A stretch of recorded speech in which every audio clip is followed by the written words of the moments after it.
All right, stats, welcome to your video here for Monday and Tuesday of next week. So what I'm going to do is I'm going to finish a lot of this notes packet, chapter 12. But I want to make sure you guys have, when I send an email, just in really, 30 minutes or so, when I send an email to you guys talking about, what you need to have, what you need to be working on, I'm going to make sure I attach everything. So this is good. Now, if you've been quarantined and don't have this, just, write this down on a separate sheet of paper. It's a college class. Make your notes how you want.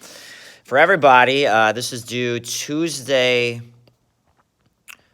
this upcoming Tuesday. So it's a review homework set. It's going to be due by noon. I'm going to mention that in the email, not 3 p.m. noon. Okay, so I'm going to start grading this.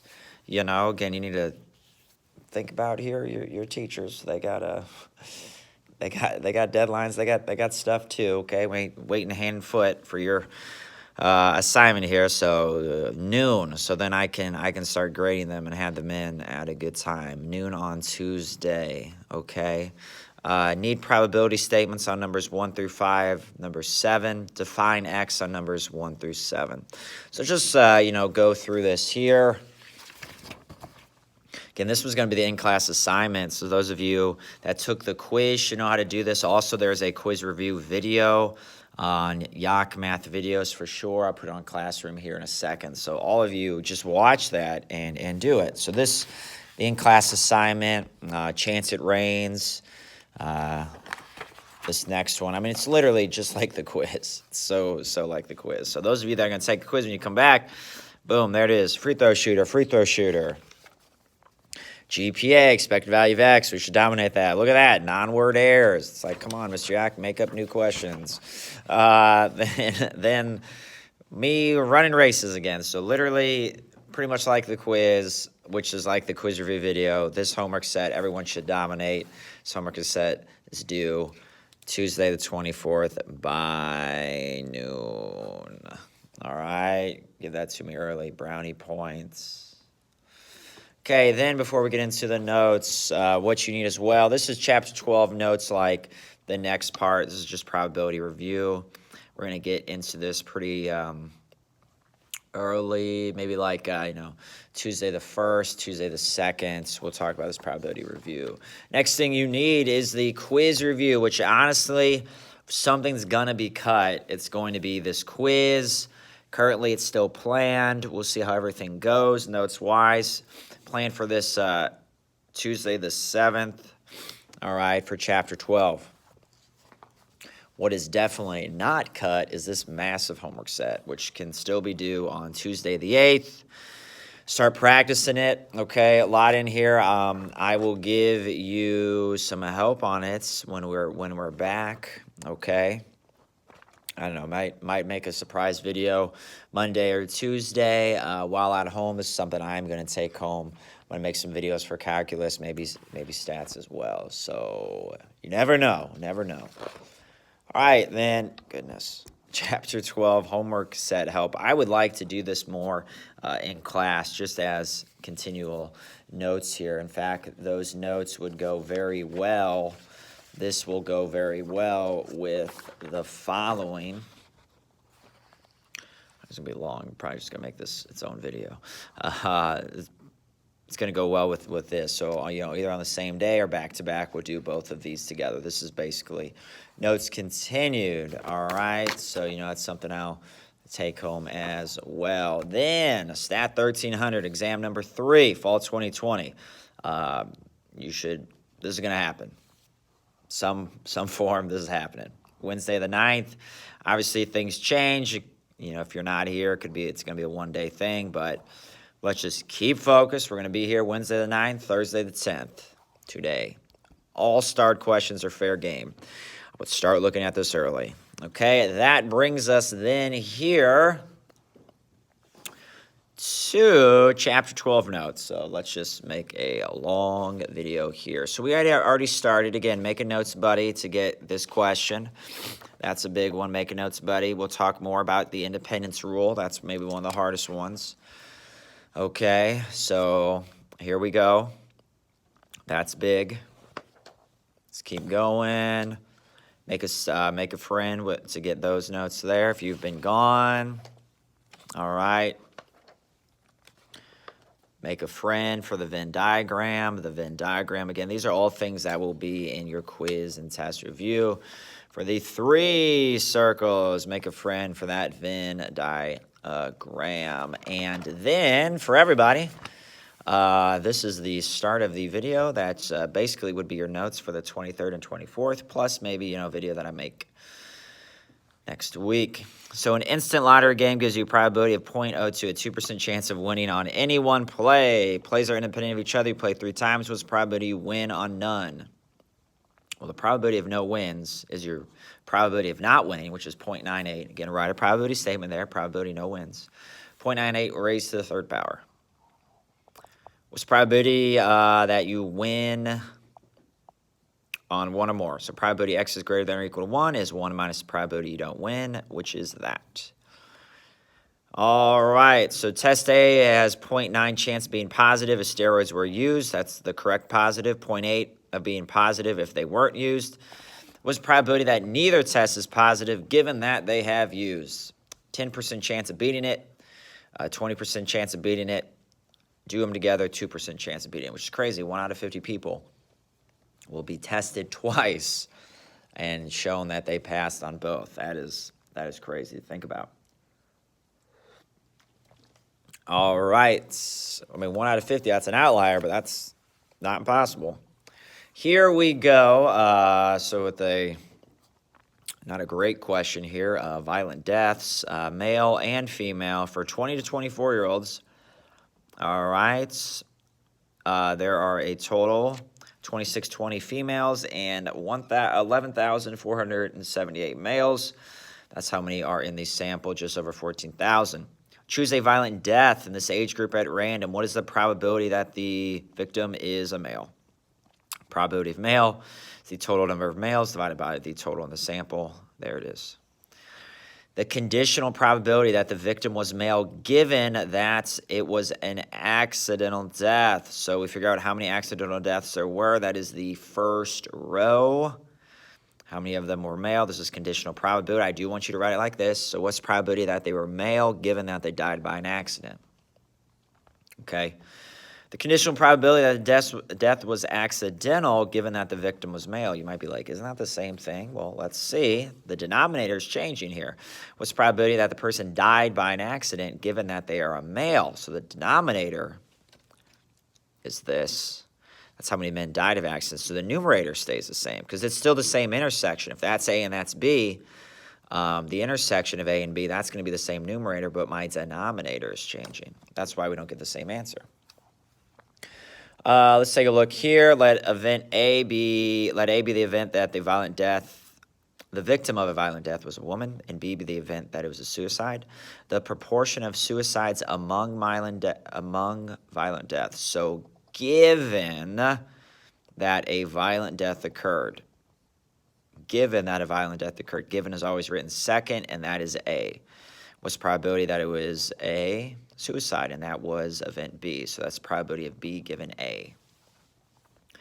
Choose an American adult at random. The probability to choose a woman is about 0.52. The probability that you choose someone that's never married, 0.25. The probability that you choose a woman who's never married is 0.11. What's the probability that you choose either of those?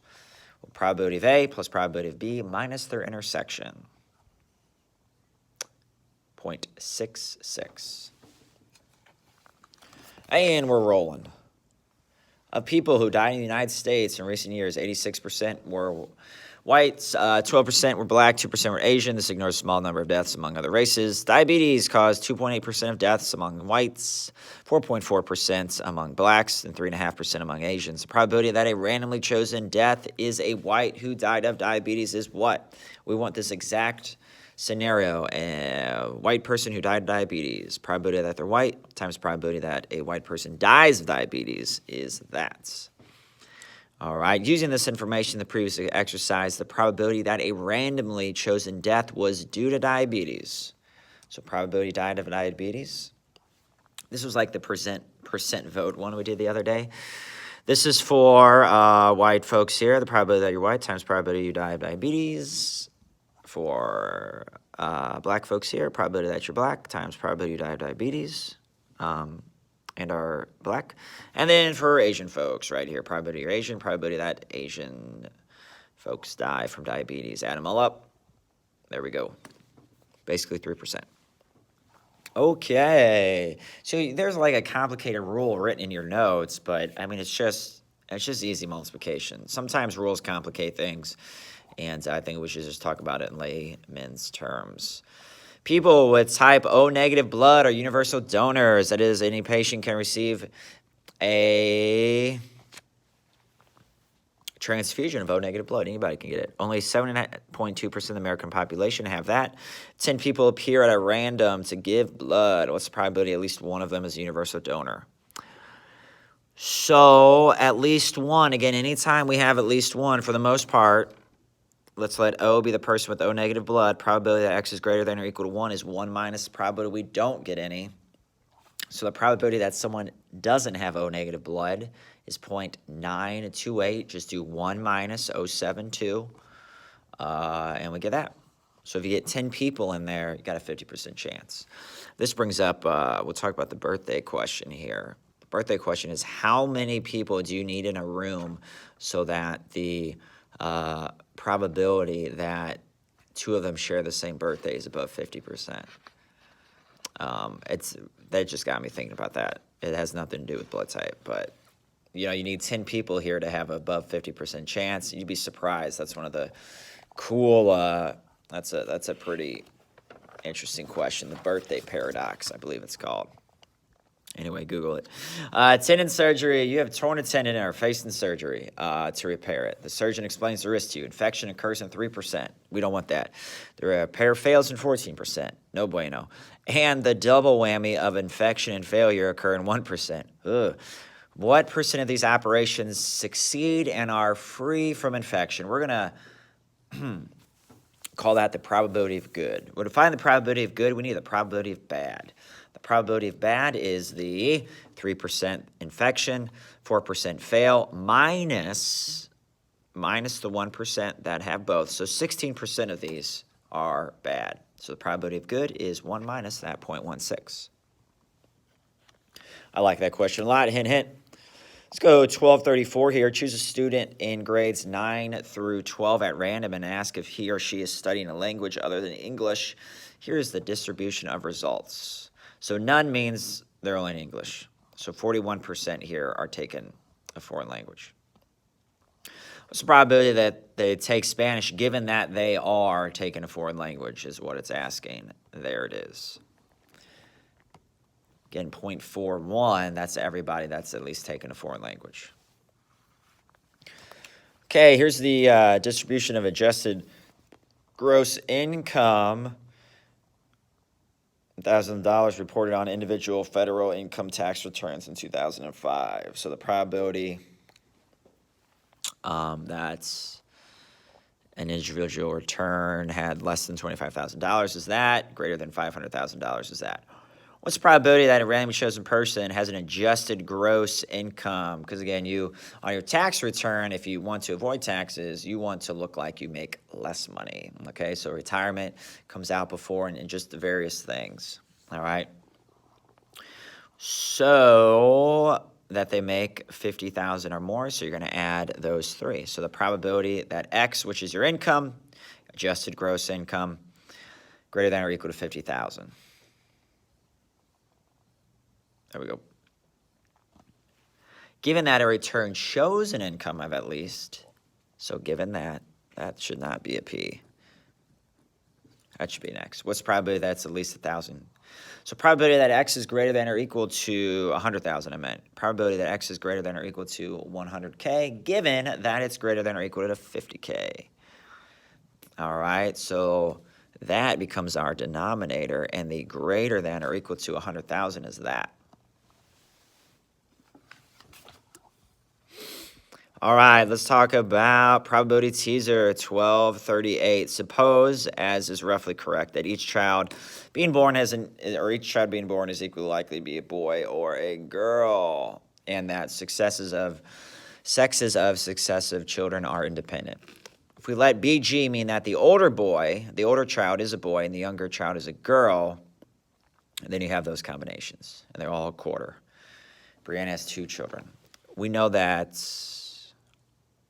Oh, all right. So we know that. Sorry, Ashley and have 2 children. You know that at least one of Ashley's children.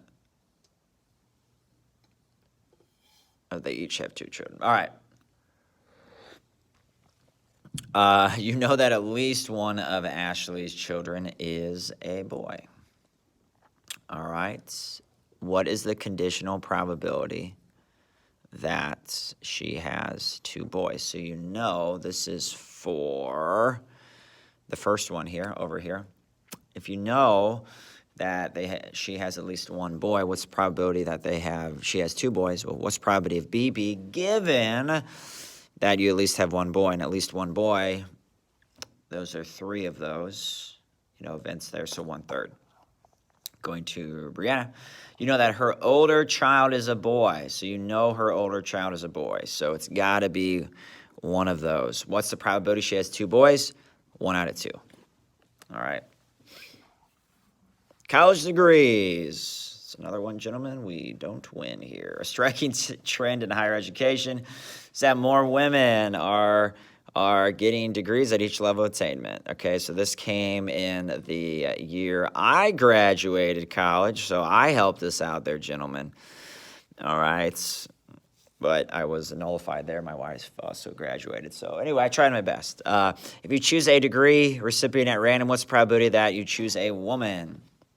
So all degrees. So probability of choosing a woman is that divided by that. Again, we talked about it's about 60%. Overall degrees. Again, these would have to be in the thousands. Yep. Next one, what is the conditional probability that you choose a woman given that they got their doctorate? So probability woman given PhD. So how many people got their doctorate? 59,000. And 32,000 of them were women. There it is. And then 1240 I just wrote here. So it was what's the probability of choosing a man? Just the complement there of choosing a woman. What is the probability that you, given that you chose a man, what's the probability that they earned a bachelor's? Or I wrote that. I did not write that correctly. All right, this one was given that you chose a bachelor's. The way I wrote it is given that you chose somebody that got a bachelor's degree, what's the probability that they're male? Okay, that needs to be flipped because, again, this is the denominator. So given that you chose someone with a bachelor's, what's the probability that they are male?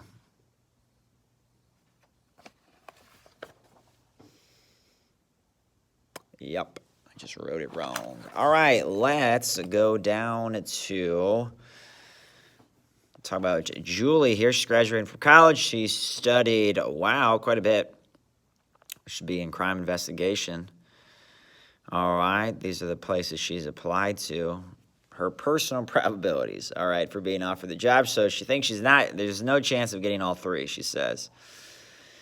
So A and B, again, we do some subtraction. Now, we always start with that middle number. We don't have to subtract there. If it was like 002, we would have to do 0.1 minus 002, but that's a 0, so we place those numbers in. The probability of A, which is 0.6, you'd have to subtract that and that.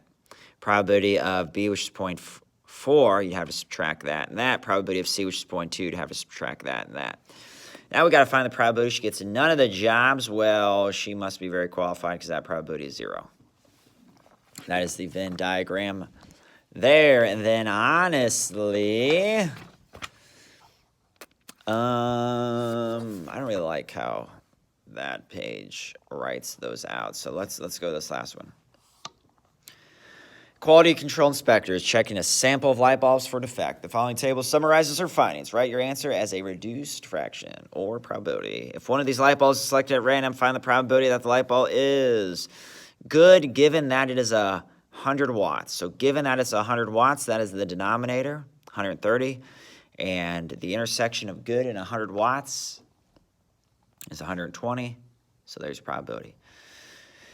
Next one, defective, given it's 50 watts. 50 watts is the denominator, 105, and 5 of them are defective. Then we got, it's 100 watts, given that it's good. So the denominator is good, which is 300, and 120 of the good ones are 100 watts. And then D, probability that it's 50 watts, given it's defective. 30 are defective, and 5 of them come from the 50 watts. There's your probability. All right, this is a great video to watch first. Get down these notes, and if I make another video on Monday, you'll see it there. This is Yak Math Videos signing out.